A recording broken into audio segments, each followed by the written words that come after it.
In the year 1734, Bristol stood as England's second city, a place of global consequence built on steep hills and tidal waters.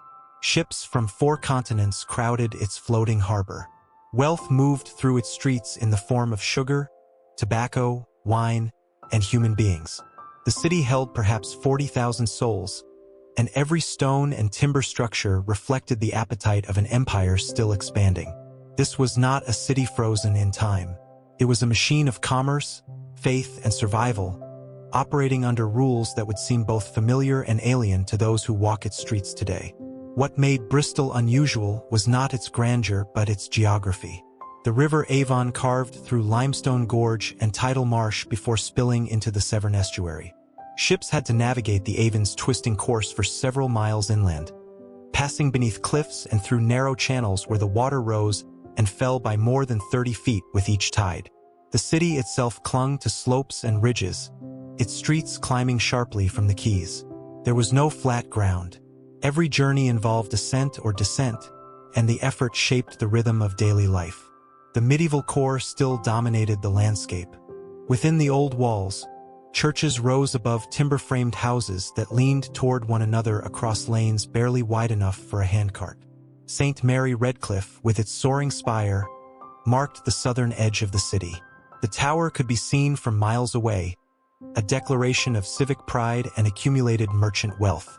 Beside it, ships unloaded directly onto cobbled quays. The sound of hammering, shouting, and grinding winches filled the air from dawn until the light failed. The quays themselves were a study in organized chaos. Hogsheads of sugar stood stacked in pyramids. Barrels of wine from Bordeaux and Madeira waited for inspection. Bales of tobacco from the Chesapeake colonies released their sharp, earthy scent into the damp air. Men moved these goods with ropes, levers, and sheer physical strength. There were no steam engines, no mechanized cranes. Human muscle and animal labor powered every transaction. Boys ran messages between merchants. Clerks with ink-stained fingers recorded weights and values in ledgers that determined fortunes. Above the quays, the city spread in concentric rings of wealth and squalor. The grand houses of merchants occupied the slopes with views over the harbor. These were structures of dressed stone with sash windows, classical doorways, and iron railings. Inside, rooms were paneled in oak or lined with imported wallpaper. Fires burned in every grate during winter months. Servants moved through back stairs and service corridors, invisible until needed. These homes were statements of status, built with profits extracted from sugar plantations in Jamaica and slave trading voyages to the coast of West Africa. Below and between these mansions, the lanes grew narrow and dark. Timber houses from the previous century still stood, their upper floors projecting over the street to maximize interior space. Families lived in single rooms. Privies emptied into open drains that ran down the center of alleyways. The smell of human waste, rotting vegetables, and tanning leather was constant. Water came from public wells or was carried in buckets from the river. Disease moved quickly through these dense neighborhoods. Smallpox, typhus, and dysentery killed without regard for age or previous health. Infant mortality was high enough that most families expected to bury at least one child. The working population rose before dawn. Dockers, porters, sailors, and laborers gathered at the quays hoping for a day's wage. Bakers lit their ovens. Butchers opened their shutters. Market women carried baskets of vegetables and fish from outlying villages. The city's economy depended on this circulation of goods and labor. There was no safety net. Those who could not work had few options beyond charity or crime. The marketplace near the old High Cross was the city's public stage. Here, farmers sold butter and cheese. Fishwives offered herring and mackerel. Cloth merchants displayed woolens and linens. The air was thick with competing voices. Transactions involved haggling, testing, and careful examination of every item. Trust was limited. Weights and measures were checked. Coins were bitten to test their metal. The marketplace was also a place of punishment. The pillory stood ready for petty criminals. Public whippings and brandings occurred on market days, serving as entertainment and warning. The churches structured not only the skyline but also the week. Sunday services were mandatory. Absence invited scrutiny and suspicion. The Church of England held official authority, but dissenters worshipped in their own meeting houses, often in less prominent locations. These divisions mattered. Religious affiliation affected business relationships, marriage prospects, and social standing. Bristol had a significant Quaker population, and their refusal to remove hats or swear oaths marked them as both principled and stubborn.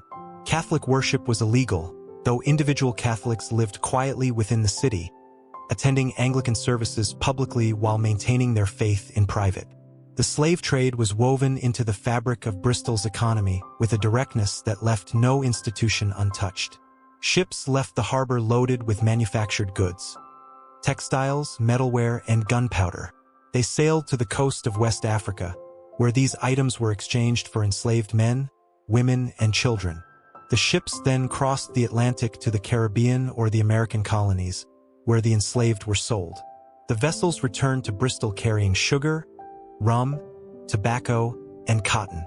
This triangular trade generated immense wealth for a small number of families.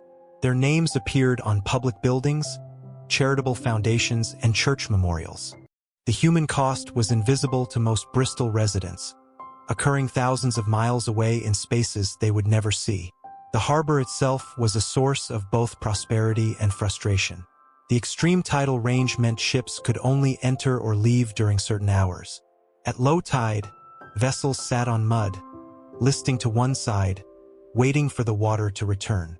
Cargoes had to be unloaded quickly. Delays cost money. Captains and merchants watched the sky and consulted tide tables with the intensity of generals planning campaigns.